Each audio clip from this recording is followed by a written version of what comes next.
Hello ladies and gentlemen, Nick here and welcome to my review of Jaws. The 1975 thriller classic that more or less with 1977 Star Wars began the summer blockbuster genre or subgenre. Basically one of the earliest examples of a summer blockbuster.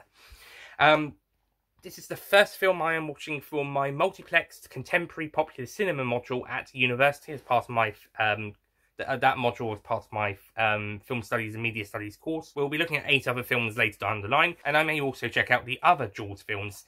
I'm watching the majority of these films on a website called Box of Broadcast, which if you're a uni student in the UK, it's free to use. You just have to type in your institution, education institution. So, yeah, I'm watching some stuff on there.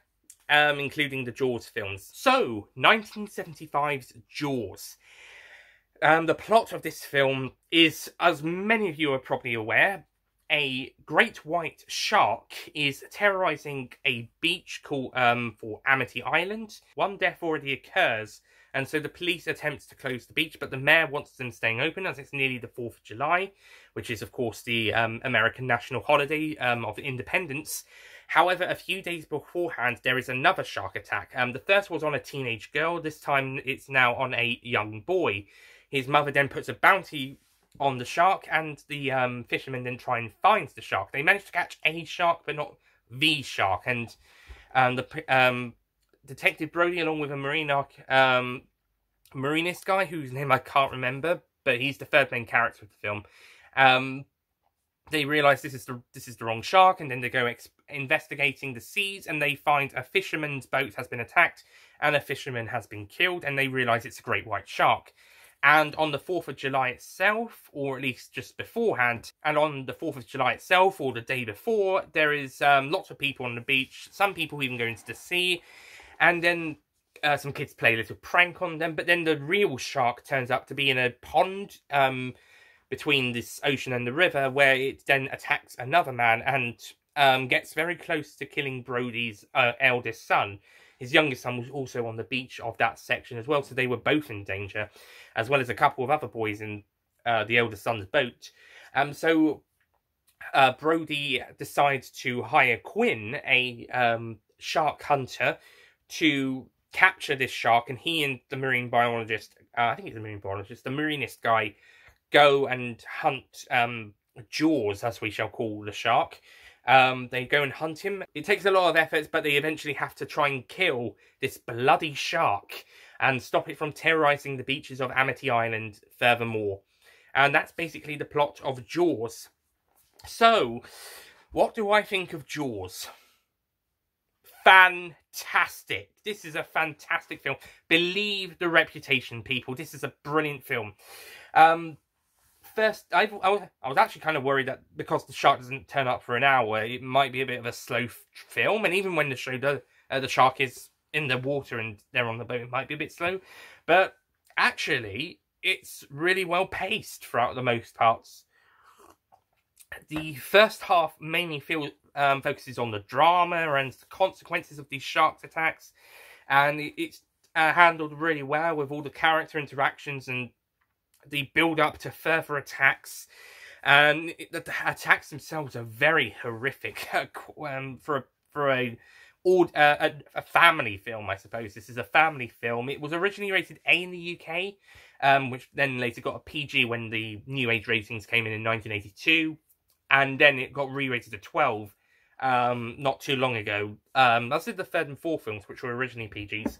The second film, which came out as an A, might still be a PG. It might be a 12. I'm going to have to check that. But, yeah, this is quite a nasty, brutal film. It's not over-the-top nasty. It's still a family film, I suppose. But, yeah, it's quite gruesome. There's a lot... The shark attack, of course, causes a lot of blood, and there's body parts.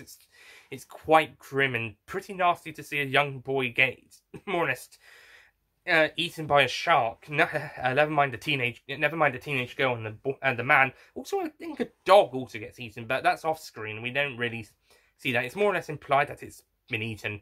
And also the fisherman in the boat. He's more or less dead, where even if he's not completely eaten. And there's also a great bit where two fishermen try to catch the shark from a pier, and the shark just rips the pier off, and one of the guys is on that pier, and he needs to swim back to shore before being eaten. Otherwise, that could have been another death. So some really great tension in the first half of the film. In fact, great tension throughout the entire film even. But with all the great character building stuff in the first act, so just absolutely brilliant. And the build-up, there's some really great stuff. And there's some really frightening scenes as well. With the shark, like the dead body on the fisherman boat that the marine biologist investigates. And it just pops out of the hole. Well, looks out of the hole, and it's brilliant. And a lot of the shark's first appearances actually on screen are absolutely brilliant. And I have to mention the shark. It looks great, apart from maybe when on the bit where it's jumping onto the boat and trying to chomp its way up, where it does look a little bit fake there, but not by much.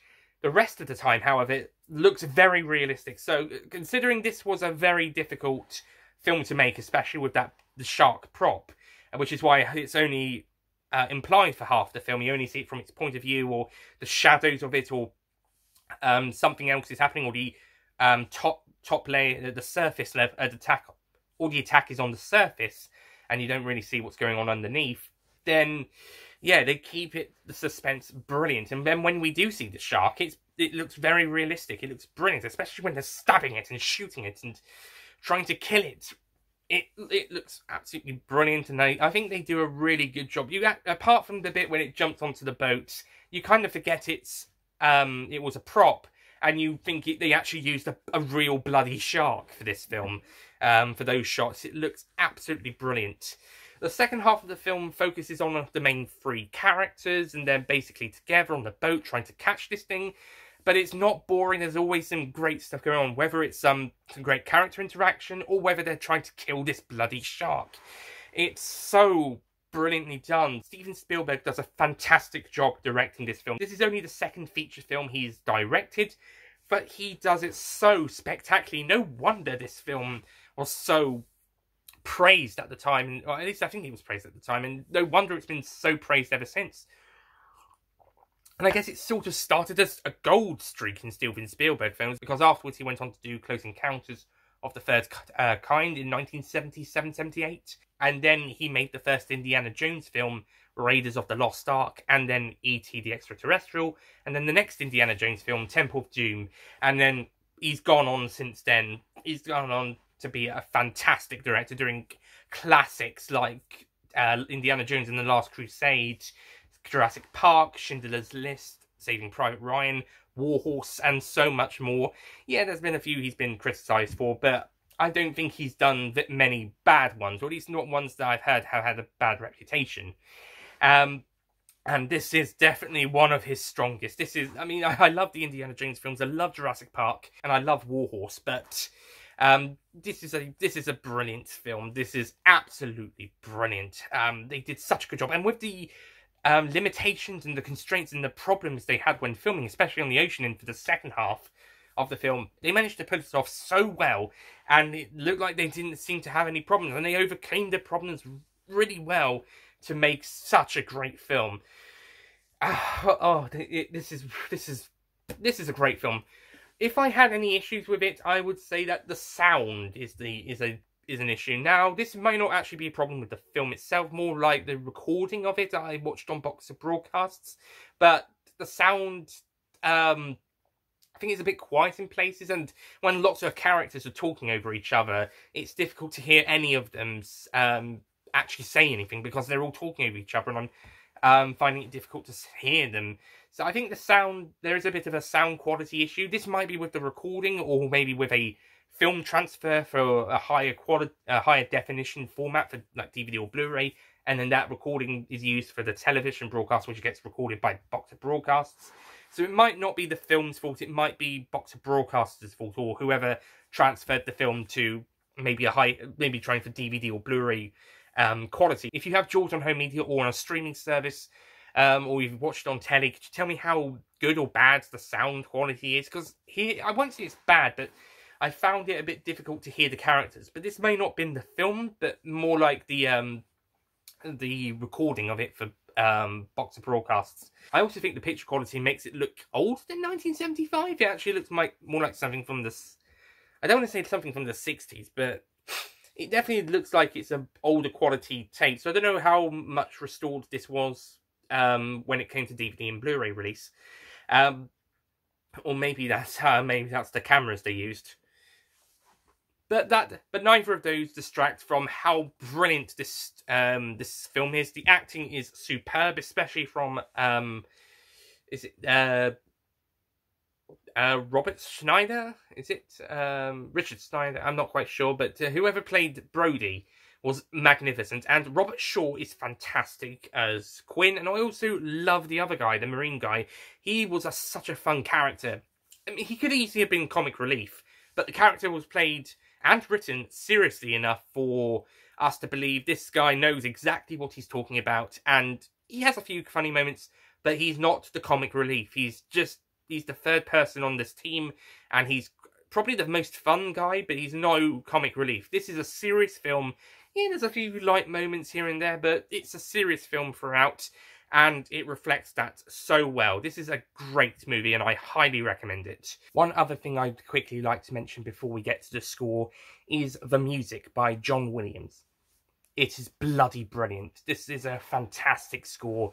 The main theme itself is, of course, iconic, but we also get some great scores. I do have to say, some of the bits with the shark do have a little bit of a whimsical feel in places, but I still think it works. This film has a brilliant music score, and John Williams should be proud of this score, as he should be of many of his scores he's done. And it's definitely a score, along with Star Wars Episode 4: A New Hope, that launched him into the eyes and ears of the world, and over time he has become probably the most well-known music composer of all time. And whilst Jaws wasn't his first score, it was definitely the one that launched him, along with Star Wars, into the public consciousness. And there's a reason for that. It's brilliant. Absolutely brilliant, especially when you make an iconic theme like the Jaws theme or the Star Wars theme. So, John Williams, here's to you. You did a fantastic job. I was considering this a 9 out of 10, but fuck it. I'm giving Jaws a 10 out of 10.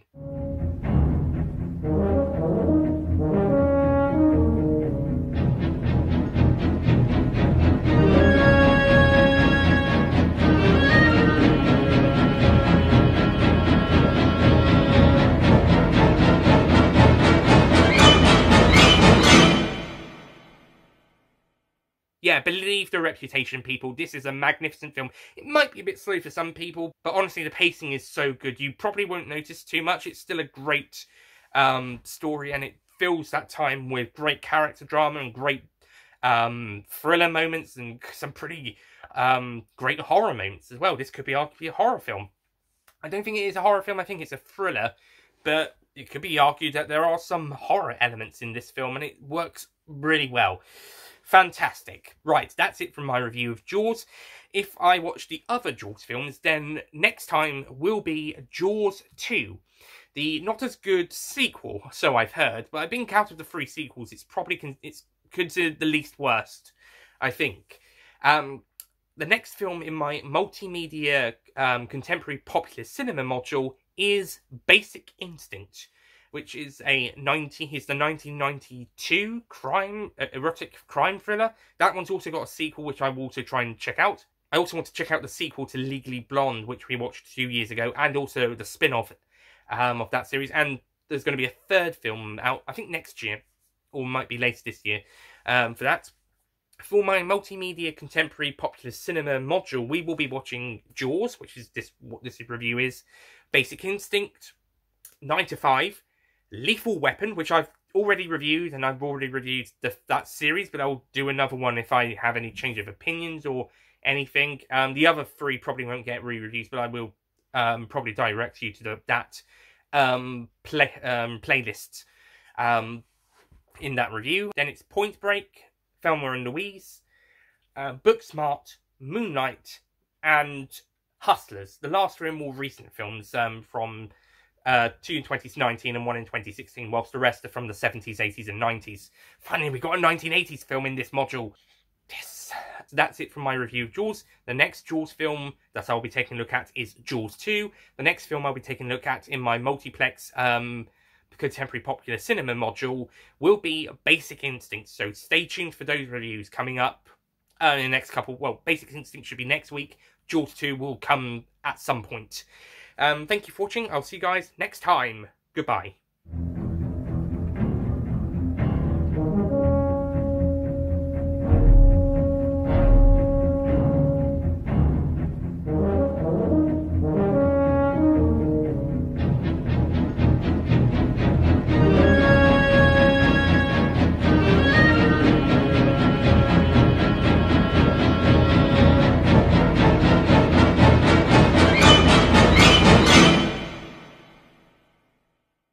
Don't forget to click below to subscribe to the Nicholas Payne Retro YouTube channel.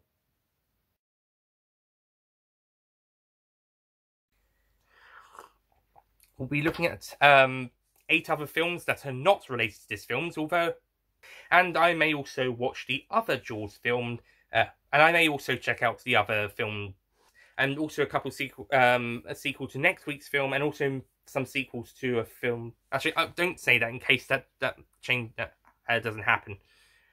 And so, because the mayor refuses to close the beaches initially after one killing, the shark then does another killing. And eventually it's a lot of effort, but they have to try and capture and then and they have to try and Steven Spielberg. This is only his second direction. Steven Spielberg in only his second directorial. This is only his second directorial. Because then he went on to do Close Encounters of the Third Time. Because after and then he struck a bit, and then he started. And I loved War. They managed to pull it off, or at least make it look like it was really well done. If you got the Blu-ray, could you let me know how good the sound is? Or the DVD, if you've got any. I think the picture quality does actually make it look. I actually think the picture quality also needs a bit of a. I shall be giving Jaws. I was considering giving this an hour, but fuck it, I'm giving Jaws a. But honestly, it manages to fill that. Right, so that's it from my reviews. That's it from my review of Jaws. If I do any more, that's it from my review of Jaws. If I continue watching the Jaws film series, I also want to check out the 2 sequels to Legally Blonde that we watched 2 years ago, and also the third film when the fourth, and also another film when. After that, it's Thelma and Louise. No, then it's Point. Actually, I think we've got about 3. 2. Actually, I think we've got about 2. So that's it from. So thank you for watching this review of Jaws. I'll see you guys next time for. So that's it from my review of Jaws.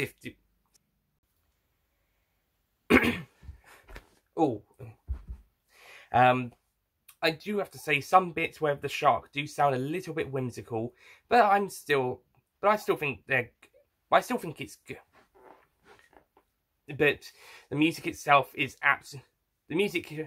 this film has a brilliant music score, and John Williams is this music, and it all started here with such a great score, and as an expert. So yeah, and so John Williams, thank you.